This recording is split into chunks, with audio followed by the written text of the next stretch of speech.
In the heart of the galaxy's Grand Council, they laughed at humanity, mocked our home, called us weak, a mistake of evolution. They thought our worlds were small, our weapons outdated, our courage nothing more than empty words. That was before they saw what we've been hiding, before they learned why we're called Deathworlders. And when the first alien fleet vanished without a trace, the laughter stopped. Because something was coming for them. Something they couldn't see, couldn't stop. And when they finally realized the truth, it was already too late, in the cold heart of the galaxy. Among towering spires of alien steel and glass, a decision was made that would change everything. They had laughed at humanity before, mocked our home, called us fragile, slow, a mistake of evolution. But they didn't understand what was coming. They didn't know about the warships hidden in our shadows, about the soldiers forged in the fire of our deadliest worlds. They thought they were the hunters. They were wrong. Because when the first alien fleet vanished without a trace, the galaxy's laughter died before the last star of that night faded. The Deathworlders had already chosen their first target. This is how it began. The Galactic Council. Chamber was a masterpiece of alien architecture, a ring of colossal stone and metal arcs, each inscribed with the languages of 100 species. Glowing banners hung from the ceiling, pulsing softly with the colors of distant suns. Hundreds of alien leaders sat in curved tiers, their voices a low hum that echoed off the walls. But the hum turned sharp, mocking, as the humans walked. And at the center of the vast chamber, a holographic display rose from the floor, a shimmering projection of star maps and fleet diagrams. A towering green-skinned alien, eyes like pools of mercury, waved one long clawed hand. The hologram shifted, showing the smallest of Earth's ships beside massive alien war cruisers. The scale difference was absurd. The humans' vessels looked like toys next to those titans of steel. Laughter erupted from every corner. The human delegation walked forward without a word. At their head was Commander Nathan Kane, broad-shouldered, square-jawed, his dark uniform pressed so sharply it could cut glass. His boots echoed against the marble floor as he took his place at the council's center. The laughter grew louder. A squat, lizard-skinned dignitary leaned forward, baring yellowed teeth. "Your ships are insects. Your armies. Dust you should. Be grateful we even allow you to speak here." Kane said nothing. His jaw tightened. Eyes locked on the hologram as though measuring the alien fleets in silence. Another alien, pale blue, with 4 eyes that blinked independently, tilted. Its head. "Perhaps your people enjoy fighting each other with sticks and stones, Commander. The galaxy is not your playground." More laughter, more smug smiles. The sound rolled over Kane like a wave, but beneath the stillness of his face, there was something dangerous. Then the insult came. A skeletal, silver-skinned alien rose. From its seat, its voice echoing like metal scraping on stone. "Billions of your kind died in the asteroid impact centuries ago. And for what? You could not even defend your own sky. Your history is nothing but tragedy and failure." The laughter hit its peak. Kane's head lifted slowly. His gaze cut through the noise, locking onto the silver-skinned alien with such intensity that the laughter faltered. He stepped forward, the council's lights catching the burn of his eyes. "You have no idea what we're capable of." The words were spoken softly, almost calmly, but there was iron in them, a cold, sharp promise. The air seemed to thicken. Even the banners hanging high above seemed to pause their gentle swaying. A few aliens exchanged glances. Others shifted uncomfortably in their seats. The moment passed, and the laughter resumed, but it was different now, less certain. A shadow had settled over the chamber, an unspoken sense that something had shifted, and somewhere deep in the galaxy, far from the council's walls. Engines roared to life. Ships that no alien had ever seen slid from their hidden docks, vanishing into the dark between stars. The Deathworlders were waking up. Far from the glittering arrogance of the Galactic Council, Earth's War Council met in a secure chamber buried deep beneath the mountains. The room was dark except for the glow of tactical displays, red lines and moving dots tracking every ship within 20 light-years of Sol. Commander Kane stood at the head of the long steel table, his voice low but sharp. "They think we're weak. They think we're slow. They think that Deathworlders are just animals, easy to tame." His eyes swept over the gathered officers. "It's time they see the truth." A single nod from him, and the display shifted. One by one, classified schematics appeared, ships the Galactic Council had never laid eyes on. Long, predatory hulls coated in stealth polymers, their shapes jagged and angular to scatter enemy sensors. Massive railguns ran the length of their spines, capable of firing tungsten slugs at a fraction of light speed. On another display, sleek black drones shimmered into view, unmanned, untraceable, each carrying enough firepower to gut a cruiser in seconds. "This," Gaines said quietly, "is Operation Thunderstrike." The officers leaned forward. Every man and woman at the table understood what those words meant. This was not defense. This was war. Somewhere in the shadows of the room, a silent figure turned away. He was not one of Earth's officers. His skin was pale violet, his eyes narrow and cold. A spy. He slipped through the maintenance tunnels beneath the mountain base, sending encrypted pulses from a hidden transmitter buried under his skin. Hours later, in a hidden chamber on a distant moon, his message was received. Alien generals listened, their ridged brows furrowing. Stealth ships, super weapons, the humans' bluff. The oldest among them, his voice thick with disdain, shook his head. "Let them talk. Let them posture. The Council will send a small fleet to remind them of their place." But rumors spread faster than orders. In the dim corridors of spaceports across the galaxy, smugglers whispered about human warships that could vanish from scanners. About a projectile so fast it could cut through a planet's shield like paper. Most dismissed it as wild talk. But not all. On the far edge of known space, a small alien patrol passed near the Sol system. It was routine, a lazy sweep, more boredom than duty. They joked over comes about catching a human cargo ship to shake down for contraband. They never saw the first flash. One moment, they were coasting through empty darkness. The next, silence. Total silence. Their signals cut off mid-sentence. No distress call. Explosion on sensors. Just gone. When a salvage crew found them weeks later, the patrol ships were little more than drifting shells. Sliced open with surgical precision, weapons disabled without a single scorch mark. It was not a battle, but it was an execution. And though the Galactic Council publicly denied the rumors, the whispers grew louder. Deathworlders, predators, hunters from a blue world no one had taken seriously. Until now, the rumors refused to die. In the Council's public halls, alien delegates laughed them off. But behind sealed doors, their voices trembled. The story of the missing patrol had spread across 10 sectors, and no matter how they tried to bury it, the whispers kept resurfacing. They never sent a distress call. No wreckage. No bodies, just empty holes. Something hunted them. The official explanation was mechanical failure. But even the most loyal military captains knew it was a lie. Ships didn't vanish like that, not in the heart of a quiet patrol route, not without a trace. In a war chamber deep within the Council's central station. The highest-ranking alien generals gathered. Their holographic map hovered in the air. Pulsing with red and blue indicators, crimson marker blinked over Sol Earth's home system. General Vokar, scaled hide gleaming under the lights, spoke first. This is an opportunity to test their defenses. A larger fleet will be sent, one they cannot simply erase. His voice was calm, confident, arrogant. No one argued.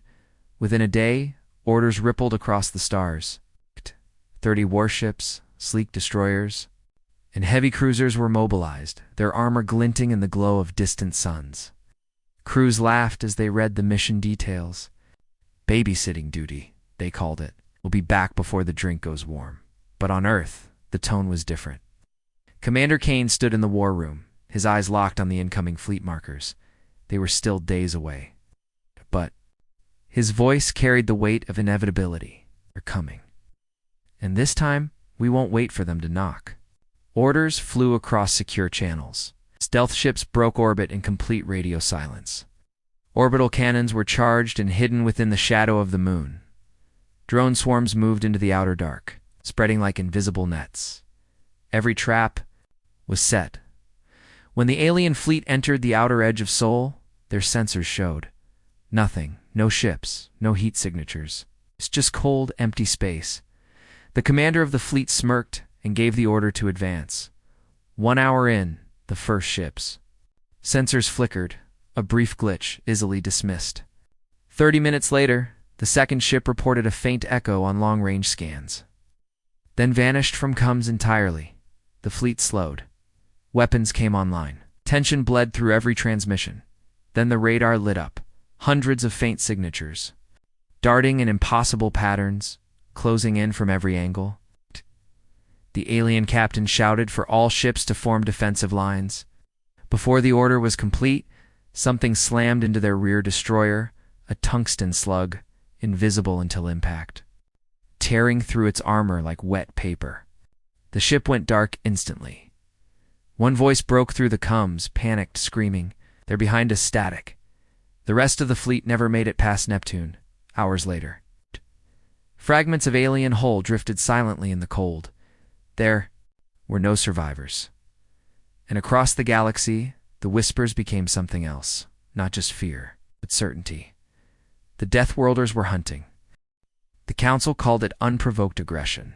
Humanity called it self-defense. The truth was something far older. Predators don't announce themselves. They wait. They watch. And when the moment comes, they strike so fast, prey never knows. It's been marked. Weeks after the destruction of the alien fleet near Neptune, space around Earth seemed quiet, too quiet. The Galactic Council assumed humanity had spent its strength, that those mysterious stealth ships were all tricks and lucky shots. But Commander Kane knew better. In the dark control chamber of the Vanguard, Earth's first deep space stealth carrier, he stood before a massive holotable. Ghostly red shapes glided across the display. Alien fleets, trade routes, fuel depots. His voice was low, steady. They won't stop. Every insult, every threat. They've earned what's coming. The fleet's captains listened in silence. They all knew what Phase 2 meant. Earth would not wait for another armada to appear at its doorstep. Earth would take the fight to them. Far beyond Sol, in alien-controlled space, the first signs of the silent storm began. A patrol cruiser found. Its navigation controls locked, not damaged, not hacked in any detectable way, just frozen. A moment later, the ship's power core went cold, every system dead. The crew floated in darkness until an Earth ship appeared from nowhere and was gone before they could even send a warning. On another world, the sky lit up as a fuel depot, detonated without any sign of incoming fire.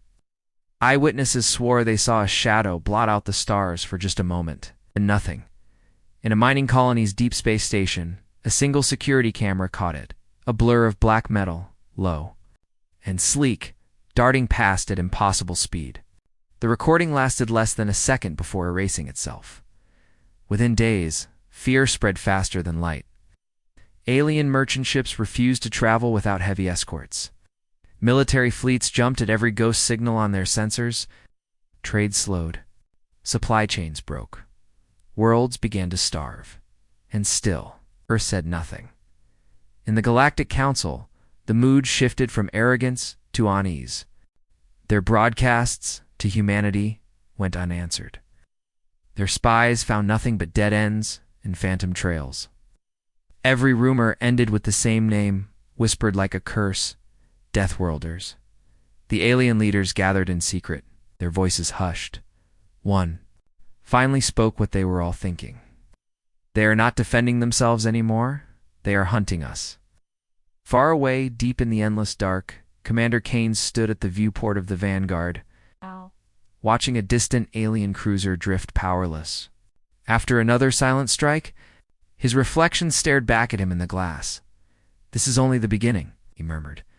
Behind him, the stars burned cold and bright, hiding hunters the galaxy could no longer see. The galaxy had been whispering for weeks. Now it was Screaming, the Vanguard's shadow fleets had struck from the darkness without warning. But Kane knew the time for silent kills was over. Fear was useful, but fear alone wouldn't end the threat. It was time for the galaxy to see what Earth could do. The orders went out in total secrecy. Every stealth cruiser, every drone swarm, every railgun platform in Earth's arsenal moved into position around key alien worlds. The targets were chosen carefully, not innocent colonies, but hardened military strongholds, weapons depots, and shipyards that had supplied the fleet's scent against humanity. The first strike came without a declaration of war in the Terralis, system home to one of the galaxy's largest shipyards. Workers looked up from the decks of half-built war cruisers to see shadows sliding across the stars. No alarm sounded because the sensors showed nothing. A heartbeat later, the sky split in blinding white as precision railgun fire ripped through the orbital platforms, shattering them into molten fragments. Automated defense cannons swiveled wildly, firing at empty space. Every shot missed. By the time alien reinforcements arrived, the shipyard was gone, not damaged. Gone. Hours later, in the far-off Yothar sector, an alien weapons depot exploded. In a chain reaction so fast, the fireball could be seen from orbit. Survivors spoke of black shapes moving just beyond the light, shapes that didn't match any known design. Within a single day, 6 heavily fortified military worlds had been neutralized. Entire fleets found themselves stranded without resupply, drifting in the cold void while human ships stayed just out of sight. Watching then came the message. Not a broadcast to the Galactic Council, not a public speech. The message was delivered in person by human soldiers stepping out of their stealth shuttles onto the ruined bridges of alien command ships. The words were always the same. We are not your prey. Across the galaxy, the footage spread like wildfire. Soldiers from every species watched in disbelief as the once mocked humans stood over the wreckage of ships larger than cities. An image of Commander Kane, helmet under his arm, staring into the camera with cold, steady eyes became the most replayed visual in Council history. Trade routes went silent. Border patrols began avoiding human-controlled space entirely. And in private, alien generals spoke a truth none of them wanted to admit publicly. The Deathworlders were no longer a nuisance. They were a force of nature, and nature had turned against them. The Galactic Council chamber was silent. No laughter now, no smug grins. The air itself seemed heavier as Commander Kane stepped into the center, boots echoing against the polished floor. Behind him stood 2 of Earth's elite soldiers, black armor, visor helmets, weapons slung but ready. The alien delegates avoided his gaze. The footage of human strikes had been impossible to hide. Entire fleets crippled, strongholds erased, every attempt at retaliation crushed. Kane's voice carried without shouting. You wanted to know what humanity is capable of. Now you've seen it. We will not beg for a seat in your alliance. We will not ask for your protection. We will stand as equals, or we will stand alone and tear down any who come for us. A ripple of unease moved through the chamber. Some alien leaders looked away. Others clenched their jaws in quiet anger. Then, from the far end of the hall, a voice broke the silence. Harsh, defiant. It came from Karoth, a warlord of the Zilth Dominion, a faction already infamous for its brutality. His red-scaled hands gripped the railing as he leaned forward. You'd think you'd frighten us, Deathworlder? You have only destroyed ships and stations. We can destroy worlds. No one in the chamber spoke, but the weight of his words was felt by all. Kane didn't move. His reply was quiet, cold. Try. Hours later, far from the council's walls, the extremist faction gathered in a war vault carved into the core of a dead moon. In the center of the room, suspended in a magnetic cradle, hung their masterpiece, a weapon so massive it could only be moved in pieces. Designed to ignite a planet's atmosphere, built for one target, Earth, it would be there. Final answer to human defiance. But they underestimated the reach of Earth's shadow fleets. In the Vanguard's war room, encrypted intercepts played, fragments of alien transmissions, coordinates, and weapon schematics pieced together by human AI. Kane stood over the table, his eyes narrowing as the truth became clear. They're not "Going to wait," he said, "and neither will we." The fleet's captains exchanged grim nods. The order went out to prepare the Black Star, Earth's most dangerous warship. Hidden in the darkness for years, built for one purpose, to end any threat before it reached human soil, somewhere in the cold between stars, engines that had slept, for a decade came alive, and the galaxy felt the tremor. The weapon moved through the void like a silent moon, its black surface drinking in starlight. No signals, no heat, just a killing machine aimed at Earth. It had taken the Zilth Dominion years to build a planet killer designed to trigger atmospheric ignition in a single strike. Now it drifted across the cold gulf between systems, carried forward by silent drives. On a trajectory no one was meant to see, but humanity was watching. Deep in the hidden dockyards of the Oort Belt, the Black Star came alive. She was unlike any ship the galaxy had ever known. A dagger of obsidian metal over 2 kilometers long, her hull layered in adaptive stealth plating. Her engines burned cold and invisible. Down her spine ran the largest railgun ever built. A weapon capable of firing a solid slug faster than thought itself, Commander Kane stood on her bridge, the glow of tactical displays lighting the steel of his face. Around him, the crew moved with silent precision. "Trajectory confirmed," the weapons officer said. Kane's voice was steady. "Lock it." The railgun's capacitors began to hum, feeding impossible amounts of power into the launch coils. On the display, the alien super weapon filled the targeting reticle, massive, menacing, unstoppable. At the last moment, the Zilth picked up the faint ripple of Black Star's wake. Alarms screamed across their control decks. They tried to activate defensive shields. Too late. The Black Star fired once. The slug crossed the gulf in less than a heartbeat, hitting with the force of a small star. The alien weapon didn't explode. It shattered, breaking apart in a silent bloom of debris that spun away into the void. But Kane wasn't finished. Before the enemy could react, the Black Star's jump drives engaged, tearing space apart as she reappeared in the heart of the Zilth Dominion's home system. Alarms erupted on every world as human warships emerged from stealth, hammering orbital defenses, shredding fleets before they could fire. Hours later, the Zilth capital was nothing but burning wreckage, drifting against the black. No survivors. No resistance. The galaxy received its answer. If you threaten Earth, Earth will erase you. The smoke of the Zilth Dominion still drifted through space, a graveyard of ships and shattered cities. The message had been sent, and the galaxy had heard it loud and clear. In the Galactic Council chamber, no one dared speak over the echo of Kane's boots as he entered. The last time he'd stood here, they had laughed. Now they looked away. Some lowered their eyes entirely. Behind him, 2 soldiers carried a simple black case. Kane placed it on the council's central table and opened it. Inside was the melted core of the Zilth super weapon, twisted and broken.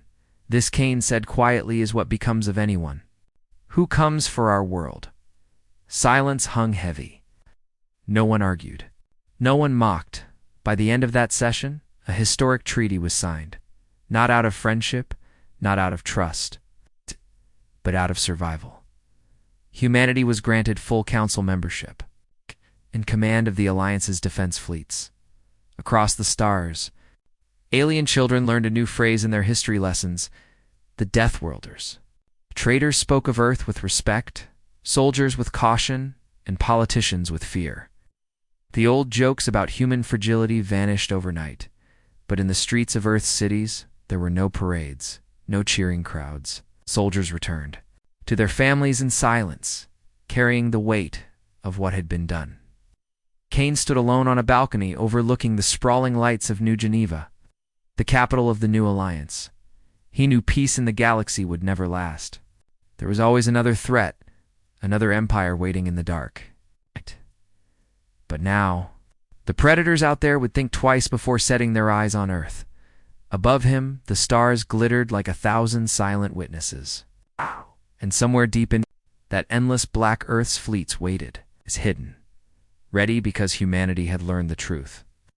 Peace was just the space between wars.